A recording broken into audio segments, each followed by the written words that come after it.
Dahil Maharlika, napanood mo ba yung sa Senate hearing para sa mga sangkot sa pagdakip kay Tatay Digong? Naku, hindi man.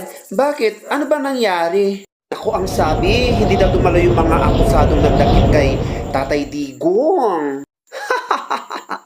Siyempre, hindi na nakapagtataka yun. Siyempre, yun yung utos ng amo nila. Alam mo naman yung mga yun, mga aso.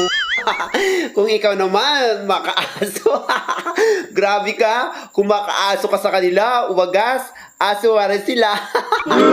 Naku, aso talaga yung mga yun. Subukan mong sabuyan ng asin yung mga yun. Tingnan lang natin kung hindi sila magbabalik sa dati nilang mga anyo. Tingnan mo yung tagapagsalita ng PNP, si Paharda ba yun? Siya yung aso na kung saan-saan nagpapakasta. Ganon kakapal ang mukha at walang hiya. Ito rin si Turiri. Siya yung aso na mahilig mangalkal ng ng basura sa basurahan at kumakain ng pamper na may tubol, kaya asong ulol.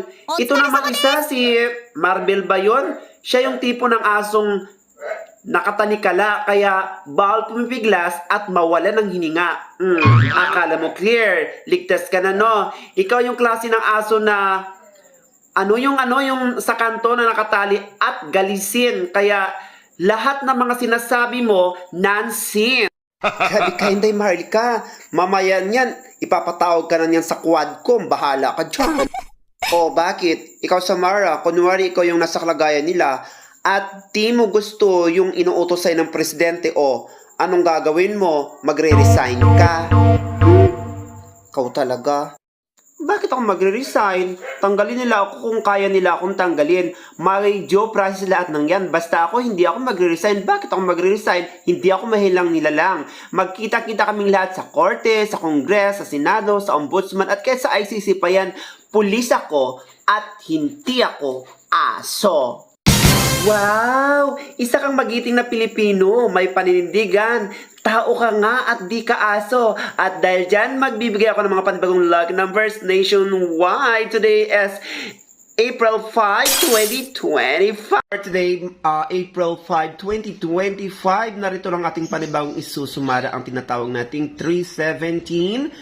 Nang ibig pong sabihin niya na ay gumagapang sa kalandian, then we have to use the power of all passive with an interval of number 3. Pilipinas, wag mo natin kalimutan na sa paggunong first ball ay kumalagi sa taas, sa gitna at sa baba. Sa second ball mula baba hanggang gitna. Pwedeng parehong taas, parehong gitna at parehong baba. So tip number 1, all nation, we have the number of 1122, 829, maging ang 1532, 1529, 1634, maging ang 2029, or maging ang 1832,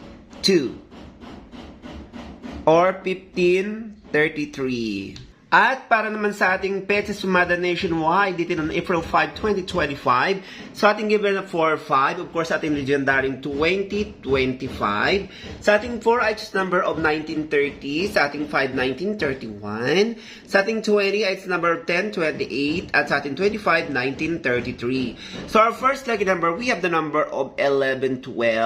Sa ating second lucky number, we have the number of 3814. So guys, andito na tayo sa ating strongest lucky number. Of course, 11 plus 12 equals to 23, and 38 minus 14 equals to 24.